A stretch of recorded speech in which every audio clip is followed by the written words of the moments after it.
What happens when the moment you planned for everyone to watch becomes the day your husband turns the tables? How could a simple envelope handed to me at the altar change everything and expose the truth I thought I'd hidden? Can you really win by humiliating someone, or is there always a price to pay? I thought I had it all figured out. My name is Evelune Morel, I'm 34, and I work as an HR manager at a tech company in downtown Seattle. I've always prided myself on being emotionally advanced, someone who could navigate complex relationships with grace and maturity. When I fell in love with Julian Vane, while still engaged to Nathan Cole, I didn't see it as betrayal. I saw it as growth. Nathan and I had been together for 3 years. He's a software engineer, quiet and methodical, the kind of man who plans everything down to the last detail. At 37, he seemed set in his ways, traditional to a fault. When Julian joined our company as creative director, everything changed. Julian was everything Nathan wasn't: spontaneous, artistic, emotionally available. At 36, he understood me in ways Nathan never could. The engagement party was supposed to be perfect. I'd spent weeks planning every detail at Meridian, the trendy restaurant overlooking Elliott Bay. The exposed brick walls, Edison bulb lighting, and floor-to-ceiling windows created exactly the sophisticated atmosphere I wanted. This wasn't just a celebration, it was a statement about who I was becoming. "Evelune, darling, you look absolutely radiant," my mother Clara gushed, air-kissing my cheeks. At 62, she maintained her social climbing instincts with military precision. "And how progressive of you to invite Julian. It shows such emotional maturity." I beamed at her approval. This was exactly the reaction I'd hoped for. "I believe in authenticity, Mum. Julian is an important part of my life, and hiding that would be dishonest." Nathan stood beside me, his jaw tight as he watched Julian work the room. My fiancé looked handsome in his navy blazer, but his discomfort was palpable. He'd barely spoken since Julian arrived, fashionably late in his signature leather jacket and perfectly tousled hair. "This is insane, Evelune," Nathan whispered, his voice strained. "You invited your affair partner to our engagement party." "Don't be so dramatic," I replied, keeping my smile fixed for our guests. "Julian and I have a connection, yes, but we're all adults here. This is what emotional evolution looks like." Nathan's hand slipped from mine, but I was already moving toward Julian, who was charming a group of my colleagues near the bar. He had that magnetic quality that drew people in.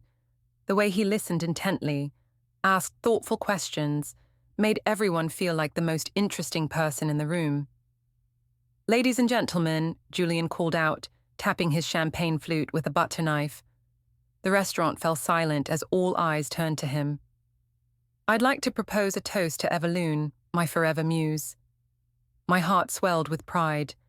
This was exactly the kind of romantic gesture Nathan would never think to make.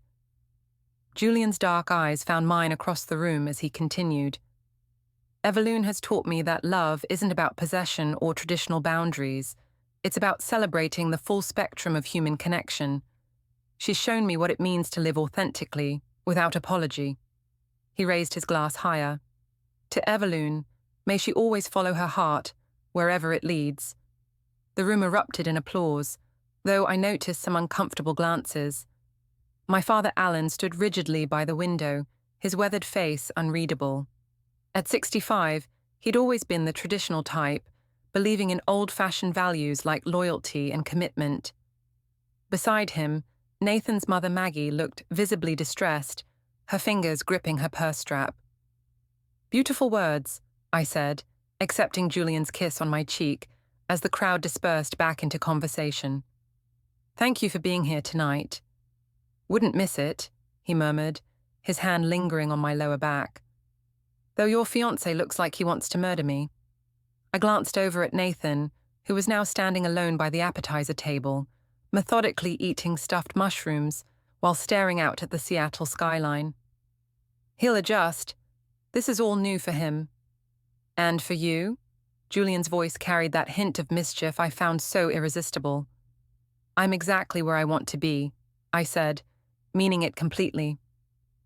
The evening continued with the usual engagement party rituals, speeches from family, embarrassing stories from college friends, speculation about wedding plans, but I noticed the subtle tensions. Oliver, Nathan's younger brother, kept shooting me disapproving looks from across the room. Several of Nathan's engineering colleagues left early, making polite excuses about work in the morning. "Evelune, honey," my college roommate Sarah approached me near the dessert table. "Can I ask you something? That guy Julian, isn't he a little close for a work friend?" I laughed, the sound coming out sharper than I intended. "Sarah, you're being so old-fashioned. Just because Julian and I have a deep connection doesn't mean anything inappropriate is happening. I'm getting married to Nathan." "But the way he looks at you is with respect and admiration," I cut her off. "I thought you'd understand, being in therapy yourself. This is what healthy relationship dynamics look like." Sarah's expression shifted, becoming more guarded. "Okay, if you say so. I just want you to be happy." "I am happy, happier than I've ever been." As the party wound down, I found myself saying goodbye to guests with Julian at my side, while Nathan handled the logistics with the restaurant staff. It felt natural, like we were the real couple, and Nathan was just the wedding planner. "Thank you all for celebrating with us tonight," I announced to the remaining guests. "Nathan and I are so grateful for your love and support as we start this new chapter." The words felt hollow, even as I spoke them. The real celebration had been Julian's toast, the way he'd articulated everything I felt but couldn't say. Nathan was just the safe choice, the practical decision. Julian was my soul connection. Later that night, back in our Capitol Hill apartment, Nathan finally exploded. "What the hell was that, Evelune?" He paced our living room, still in his dress shirt but with his tie yanked loose.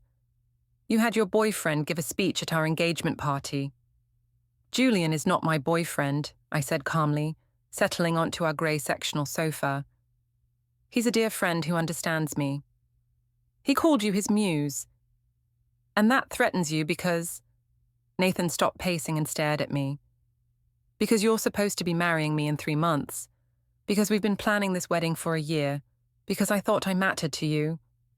I sighed, the kind of patient exhale I used with particularly difficult employees. "Nathan, this is exactly what I mean about emotional growth. You're letting jealousy and insecurity cloud your judgment. Julian's presence tonight was a gift. It showed everyone that we're evolved enough to embrace complex relationships." "Complex relationships?" Nathan's voice cracked slightly. "You're having an affair, Evelune. Call it what it is." "I'm exploring a connection with someone who sees me for who I really am," I corrected. "That's not betrayal. That's honesty." Nathan sat down heavily in the armchair across from me, his head in his hands. When he looked up, his eyes were red-rimmed. "Do you even want to marry me?" The question hung in the air between us. I could have reassured him, could have said the words he needed to hear. Instead, I chose honesty. "I want to marry the version of you that can grow with me," I said, "the version that can celebrate my friendships instead of feeling threatened by them." Nathan was quiet for a long moment. When he spoke, his voice was barely above a whisper. "Your mother called Julian your special friend tonight. My mother left in tears. My brother thinks I'm an idiot for staying with you. Then maybe you need to examine why their opinions matter more than my happiness." He looked at me like he was seeing me for the first time. "When did you become so cruel?" "I became honest," I replied. "There's a difference." Nathan didn't respond. He simply stood up, walked to our bedroom, and closed the door behind him. I heard the lock click, something he'd never done before in 3 years of living together. I stayed on the couch, scrolling through the photos from tonight that were already appearing on social media. Julian looked incredible in every shot, his arm around me, his smile genuine and warm. In the pictures with Nathan, I looked stiff, formal, like I was posing for a corporate headshot. My phone buzzed with a text from Julian. "Thank you for an incredible evening. You were luminous. Sweet dreams. Beautiful." I smiled, typing back, "Thank you for the perfect toast. You said everything I was feeling."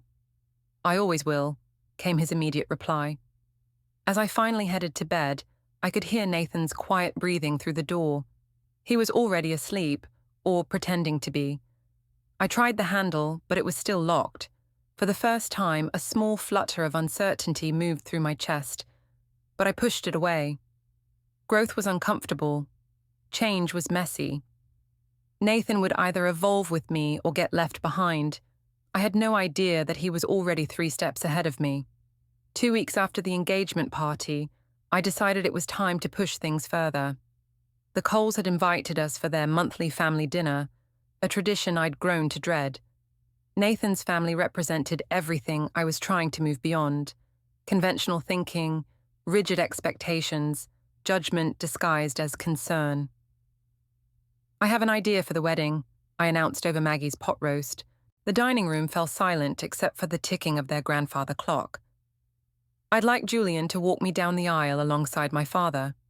The silence stretched uncomfortably. Nathan's fork clattered against his plate.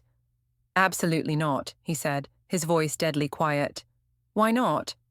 I kept my tone light, reasonable. "Julian has been such an important part of my journey towards self-discovery. Having him participate would honor that growth." Maggie set down her water glass with shaking hands. "Evelune, dear, that man is... He's what, Maggie?" I challenged gently. "A friend who supports my emotional development." "He's the man you're having an affair with," Oliver interjected bluntly. At 32, Nathan's younger brother had always been direct, but this was the first time he'd addressed the elephant in the room so plainly. "That's a very narrow way to view a complex relationship," I replied. "Julian and I share a deep intellectual and emotional connection. Reducing that to something sordid says more about your limitations than our friendship." "Jesus Christ, Evelune," Nathan exploded, standing so abruptly, his chair scraped against the hardwood floor. "Listen to yourself. You want your affair partner to walk you down the aisle at our wedding." "I want the people who matter most to me to participate in the most important day of my life," I said calmly. "If that makes you uncomfortable, maybe we should examine why." Maggie excused herself from the table, her face pale. I heard the powder room door close down the hall, followed by the sound of muffled crying. "Now look what you've done," Nathan said, his jaw clenched. "I've done nothing except suggest including someone important to me in our celebration," I replied. "Your mother's reaction is about her own discomfort with non-traditional relationships." Oliver leaned back in his chair, studying me with cool eyes. "You know what I think, Evelune? I think you want to humiliate my brother in front of everyone who matters to him." "That's absurd." "Is it? Because from where I'm sitting, it looks like you're trying to turn your wedding into some kind of performance art piece about polyamory, or whatever you want to call it." I felt heat rise in my cheeks. "You're being deliberately obtuse. This is about authenticity and emotional honesty." "No," Nathan said quietly, sitting back down. "This is about you wanting to have your cake and eat it too. You want the security of marriage to me, and the excitement of whatever you have with Julian." "And what would be wrong with that?" I shot back. "Why does love have to be limited to one person? Why can't we expand our definition of commitment?" The question hung in the air like a challenge. Nathan stared at me for a long moment, his expression shifting from anger to something that looked almost like pity. "Because I'm not built that way, Evelune. I'm not evolved enough or emotionally advanced enough, or whatever term you want to use. I believe in fidelity. I believe in putting your partner first. And I believe that if you want to explore other relationships, you should have the decency to end our engagement first. So you're giving me an ultimatum. I'm telling you who I am. Take it or leave it." I looked around the table at their faces, Nathan's exhausted resignation, Oliver's barely contained disgust, the empty chair where Maggie had been sitting. These people would never understand what I was trying to build. Fine, I said, standing and collecting my purse. I can see this conversation isn't going anywhere productive. I'll call my mother and see if she has a more open mind about wedding planning. I left them sitting in their dining room, surrounded by the remnants of their traditional Sunday dinner and their narrow worldview. As I drove home, I called my mother on Bluetooth. "Mum, I need your support on something," I began, explaining the situation. Clara was immediately on my side. "Darling, how wonderful! What a beautiful way to honor the full spectrum of your relationships. Julian sounds like such a thoughtful man." "Thank you, I knew you'd understand." "Of course I do. You're pioneering a new kind of love story, sweetheart. Don't let the Cole's small-mindedness dim your light." When I arrived home, Nathan was already there, sitting at our kitchen island with his laptop open. He didn't look up when I walked in. "Working on a Sunday night?" I asked, trying to sound casual. "Updating my resume," he said without lifting his eyes from the screen.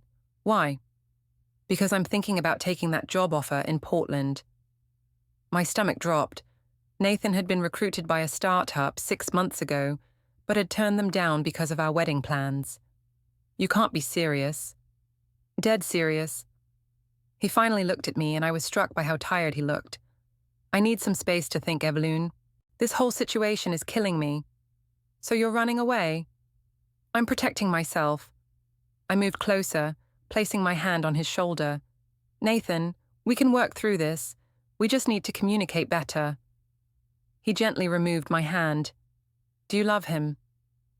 The question was so direct, so simple, that it caught me off guard. It's complicated." "It's not complicated. Do you love Julian Vane?" I took a breath, choosing my words carefully. "I have deep feelings for Julian, yes, but that doesn't diminish what we have." "Yes, it does." Nathan closed his laptop and stood up. "It diminishes everything we have. And the fact that you can't see that tells me everything I need to know."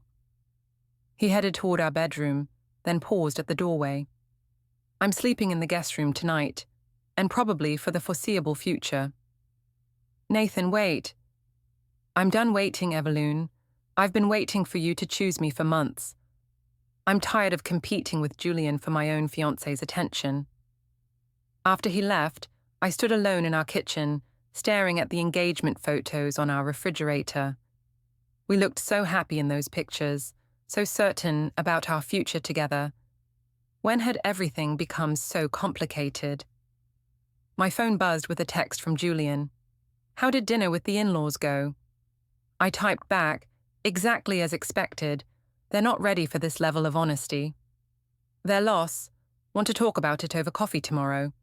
"Yes, please, I need someone who understands." "Always here for you, beautiful. Sleep well." As I got ready for bed, I could hear Nathan moving around in the guest room. Part of me wanted to knock on his door, to try to explain myself better. But I was tired of managing his insecurities. If he couldn't handle my growth, that was his limitation to overcome. I fell asleep thinking about Julian's understanding smile, the way he listened without judgment, the way he celebrated my authenticity instead of trying to contain it. I didn't know that Nathan was lying awake 3 rooms away, making phone calls to lawyers and accountants, quietly beginning to untangle our shared life with the same methodical precision he brought to everything else. The wedding rehearsal was scheduled for Friday evening at St. Mark's Cathedral, the beautiful Episcopal church where Nathan's parents had been married 35 years earlier. I'd agreed to the venue to keep peace with his family, though I privately thought the Gothic architecture was a bit dramatic for my taste. "Julian, you'll walk in with my father," I explained to the small group gathered in the nave. "Dad will take my right arm, you'll take my left. It's going to be beautiful." Julian looked handsome in his charcoal suit, his dark hair perfectly styled. He'd driven up from Portland, where he'd been consulting on a campaign for Nike. The distance had made our connection feel even more precious, more worth fighting for. "I'm honored to be part of this," Julian said, squeezing my hand. "Though I have to say, the traditional setting is a bit ironic for such a progressive ceremony." I laughed. delighted by his wit. That's exactly what makes it perfect. We're redefining what tradition means. Nathan stood at the altar with the minister, his expression unreadable. He'd barely spoken to me all week, communicating mostly through clipped text messages about logistics. His brother Oliver served as best man, while my college roommate Sarah was maid of honor, though she'd been acting strange lately, distant and judgmental. "Shall we run through the processional?" asked Reverend Martinez, a kind woman in her 50s who'd been surprisingly open-minded about our unconventional arrangements. The rehearsal went smoothly, though I noticed several awkward moments. When Julian and my father walked me down the aisle, Nathan's jaw tightened visibly. Maggie, sitting in the front pew, dabbed at her eyes with a tissue. Oliver stared straight ahead, his face stone cold. "Beautiful," Julian whispered as he placed my hand in Nathan's at the altar. "You're radiant." Nathan's grip on my hand was firm, almost tight. "Thank you," he said stiffly to Julian, who returned to sit with my parents. After the rehearsal, we moved to Il Bistro for dinner. The intimate Italian restaurant in Pike Place Market had been Nathan's choice. He'd proposed to me there 18 months earlier. Tonight, the familiar setting felt charged with tension. "I'd like to make a toast," Julian announced, standing with his wine glass. The small group of family and friends fell silent. "To Evelune, who has taught me that love is not about ownership but about celebration. She's shown me what it means to live authentically, to embrace the full spectrum of human connection." He paused, his eyes finding mine across the candlelit table. "Tomorrow, she's making a commitment to Nathan, but she's also making a commitment to herself, to remain open, to keep growing, to never let convention limit her heart. Evelune, you are my muse, my inspiration, my reminder that there are no rules when it comes to love."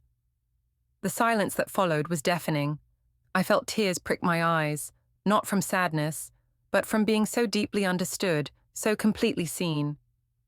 "That was beautiful," I said, raising my own glass.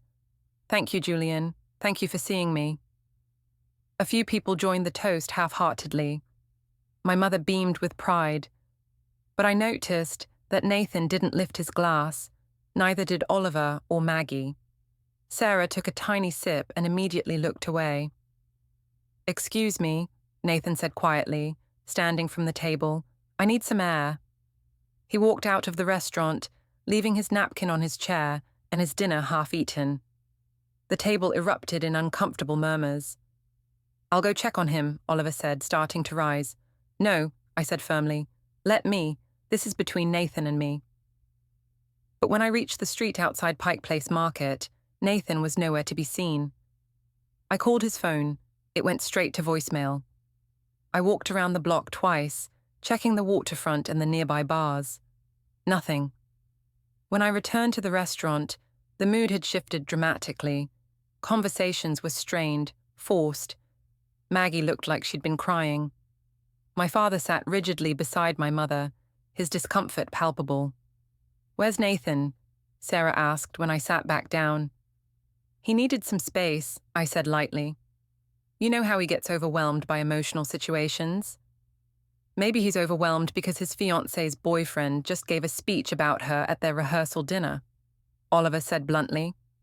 The table fell silent. Julian shifted uncomfortably beside me. "Oliver, I understand you're protective of your brother," I said carefully, but Julian was simply expressing his support for our friendship. "Your friendship?" Oliver's voice was incredulous. "Is that what we're calling it?" "Yes, that's exactly what we're calling it," I snapped, my composure finally cracking. "I'm sorry if that makes you uncomfortable, but I refuse to apologize for having meaningful relationships with people who understand me." "Understand you?" Maggie spoke up for the first time, her voice shaky. "That man just called you his muse at your rehearsal dinner. My son is somewhere out there, humiliated and heartbroken, and you're defending the person who caused it." "Nathan caused his own pain by refusing to grow," I replied. "I've been nothing but honest about my feelings." "Honest?" Sarah's voice was sharp. "Evelune, you're having an affair. That's not honesty, that's betrayal." I looked around the table at their faces, judgment, disappointment, confusion. These people couldn't see past their own limitations. "I think we should call it tonight," I said, standing and collecting my purse. "Julian, would you mind driving me home?" "Of course," he said immediately, throwing cash on the table for his portion of the bill. As we left the restaurant, I heard Oliver's voice behind us. "This is insane. She's completely lost her mind." In Julian's rental car, I finally allowed myself to feel the full weight of the evening. "That was harder than I expected," I admitted. "They're not ready for what you're offering," Julian said, reaching over to squeeze my hand. "But that doesn't make it wrong." "I know, it's just, I thought Nathan would have grown more by now." "Some people can't evolve, Evelune. It's not your fault." When we reached my apartment building, Julian walked me to the door. "Are you going to be okay tonight?" "I'll be fine," I said, though I wasn't entirely sure. "Thank you for being there, for understanding." "Always," he said, kissing my forehead gently. "See you tomorrow, beautiful. It's going to be an incredible day." Upstairs, the apartment was dark and quiet. Nathan's car wasn't in his parking spot. I tried calling him again, still voicemail. I sent a text. "Where are you? I'm worried." No response. I poured myself a glass of wine and sat on our couch, scrolling through social media. Someone had already posted a video of Julian's toast, and the comments were exploding. Most were supportive of my progressive approach to love, but there were plenty of negative reactions too. "This is so disrespectful to her fiancé," one comment read. "I feel bad for the groom," said another. "She's having her cake and eating it too," wrote a third. I deleted the negative comments and blocked the users. People were so small-minded, so threatened by anything that challenged their narrow definitions of love and commitment. My phone buzzed with a text from an unknown number. "This is Oliver. Nathan is staying with me tonight. He'll be at the church tomorrow, but he needs space. Please respect that." I stared at the message, feeling a mix of relief and irritation. Nathan was being so dramatic about this whole situation. Tomorrow was supposed to be our wedding day, and he was hiding at his brother's house like a teenager. I typed back, "Tell him I love him, and I'll see him at the altar." Oliver's response was immediate. "Just be there on time." As I got ready for bed, I tried to push away the nagging feeling that something had shifted tonight, something fundamental and irreversible. Nathan had walked out on our rehearsal dinner. His family clearly despised me. Even Sarah seemed to be pulling away. But Julian understood. Julian saw me for who I really was, complex, evolving, unafraid to challenge convention. Tomorrow I would marry Nathan, but I would also be making a statement about what modern love could look like.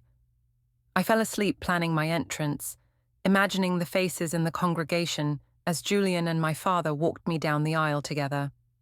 It would be beautiful, revolutionary, unforgettable. I had no idea that Nathan had spent the evening at his lawyer's office, signing papers that would make tomorrow unforgettable for entirely different reasons.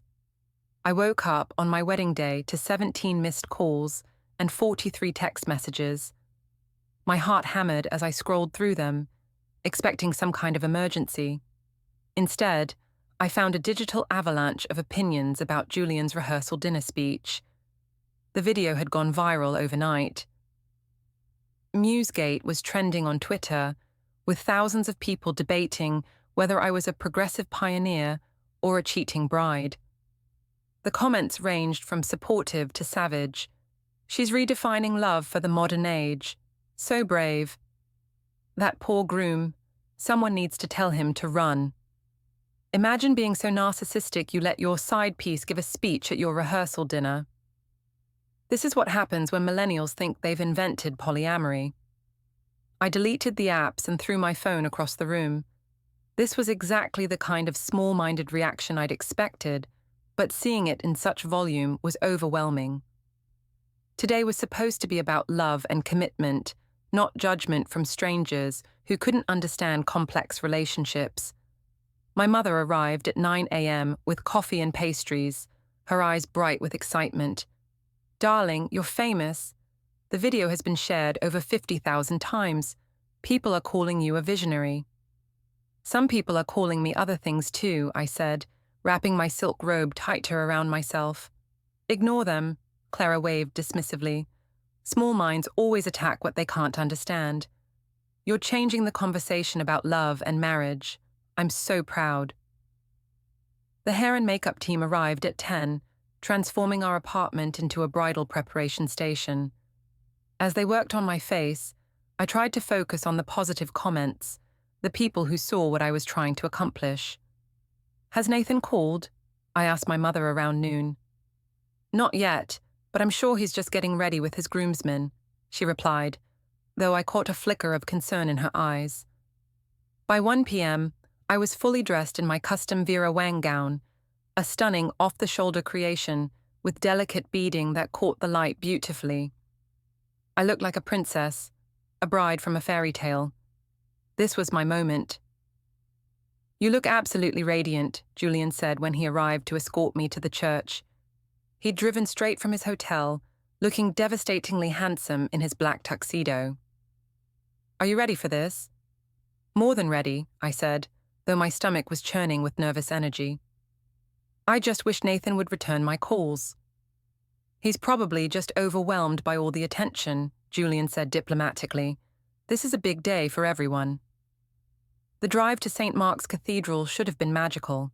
The Seattle skyline gleaming in the afternoon sun, the Space Needle pointing toward a cloudless sky. Instead, I felt increasingly anxious as we pulled into the church parking lot. There's no one here, I said, staring at the nearly empty lot. Our wedding was scheduled for 3 p.m., and it was already 2:30. Maybe people are parking on the street, Julian suggested, but his voice lacked conviction. Inside the church, the scene was even more confusing. Only about 30 people sat scattered across the pews, my immediate family, a few colleagues, some distant relatives. The church could hold 300, and we'd invited nearly 250 people. Where is everyone? I asked Sarah, who was waiting in the narthex with my bouquet. Evelune, she said quietly, her face pale. We need to talk. Not now. I need to find Nathan. Have you seen him? Sarah exchanged a glance with my mother. He's here. But Evelune, there's something you need to know. Ladies and gentlemen, Reverend Martinez's voice echoed through the church sound system. We're going to begin in just a few minutes. Please take your seats. I need to get in position, I said, adjusting my veil. Whatever it is, it can wait. My father appeared at my side, looking uncomfortable in his formal tuxedo. At 65, he'd never been comfortable with public attention, and the viral video had clearly rattled him. Pumpkin, he said quietly, using my childhood nickname. Are you sure about this? Of course I'm sure, Dad. Why would you ask that? He gestured toward Julian, who was checking his appearance in a mirror near the church entrance. This whole situation, it's not what I imagined for your wedding day. Because it's not traditional, I challenged. Dad, I thought you'd understand. You've always supported my independence. Supporting your independence and watching you humiliate a good man are two different things, he said firmly. Before I could respond, the wedding march began. This was it, my moment to make a statement, to show the world what evolved love looked like. Ready? Julian asked, offering me his left arm while my father took my right. Ready, I said, lifting my chin and preparing to walk down the aisle toward my future. The church doors opened, and I stepped into the nave, flanked by the two most important men in my life. The few guests who were present turned to watch, some with smiles, others with expressions I couldn't quite read. Nathan stood at the altar in his black tuxedo, looking handsome, but somehow different. His face was calm, almost serene, which struck me as odd. Oliver stood beside him as best man, and for the first time in months, both brothers were smiling. As we approached the altar, I noticed Nathan's hands weren't shaking. He wasn't nervous or emotional like most grooms. If anything, he looked relieved. "Who gives this woman to be married to this man?" Reverend Martinez asked when we reached the front of the church. "Her mother and I do," my father said, kissing my cheek before taking his seat in the front pew. Julian lingered for a moment, squeezing my hand. "You're perfect," he whispered, before joining my parents in the front row. I turned to face Nathan, expecting to see love, nervousness, excitement, something. Instead, his expression was almost businesslike.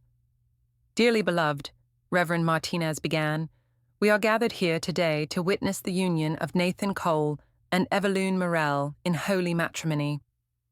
As she spoke about love and commitment, I found myself studying Nathan's face. There was something different about him, something I couldn't quite identify. He looked free, peaceful. It was unsettling. If anyone can show just cause why this couple cannot lawfully be joined together in matrimony, let them speak now or forever hold their peace. The traditional words hung in the air.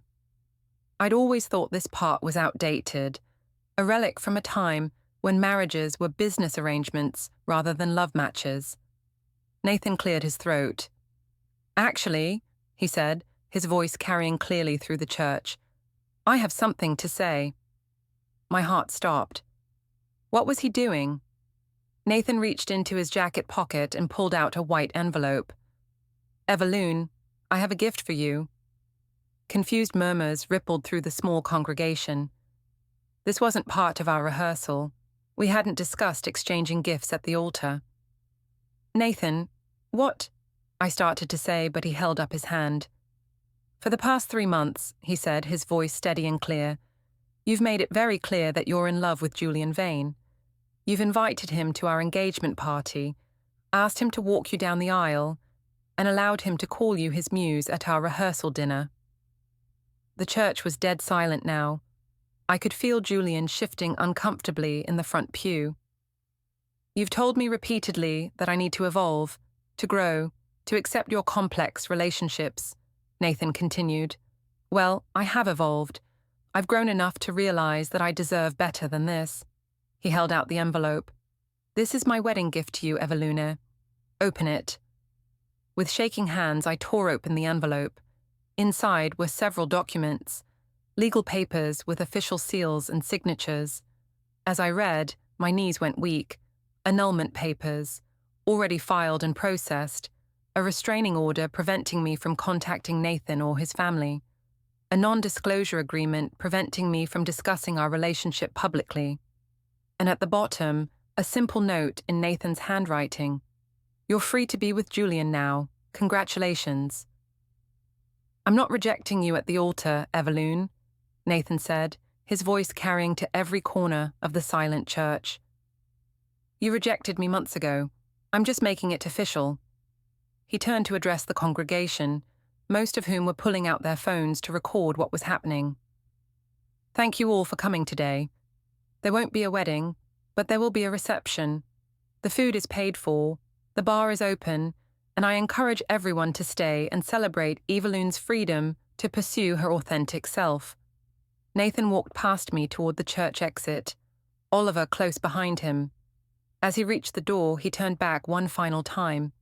"By the way," he called out, "Julian's wife called me yesterday. Apparently, he's been telling her the same things about complex relationships and evolved love. She's filing for divorce too. You two deserve each other." And then he was gone, leaving me standing at the altar in my $1,000 dress, holding legal documents that dissolved our entire relationship with surgical precision. The church erupted in chaos. People talking, phones recording, Julian shouting something I couldn't hear over the ringing in my ears. I looked down at the papers in my hands, trying to process what had just happened. Nathan had outplayed me completely. While I'd been planning my progressive wedding and managing social media reactions, he'd been quietly, methodically, destroying every legal and financial tie between us. I was free, just like I'd wanted. So why did I feel like I was drowning?